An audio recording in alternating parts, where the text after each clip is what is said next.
This is the brief on elevating your English vocabulary.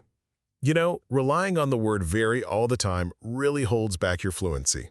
But swapping it out for stronger adjectives will instantly make you sound smarter, more natural, and way more impressive. Using very is kind of like leaning on a linguistic crutch. And well, why lean on a crutch when you can run?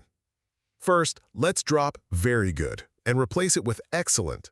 This just means extremely good or outstanding. So instead of using filler words, you can confidently say, your project is excellent. Second, let's go from positive to negative. Swap out very bad for terrible, meaning extremely bad. So looking out the window, you just say, the weather is terrible today. Third, let's shift focus from external judgments to our own emotions.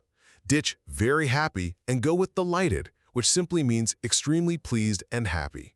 Try saying, I am delighted with my results. Finally, let's upgrade how we describe intellect.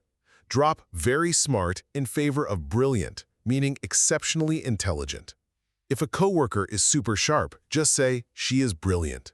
So, to quickly recap, ditch very by remembering that good becomes excellent, bad becomes terrible, happy becomes delighted, and smart becomes brilliant. Definitely save this mental cheat sheet so you can absolutely crush your next English test.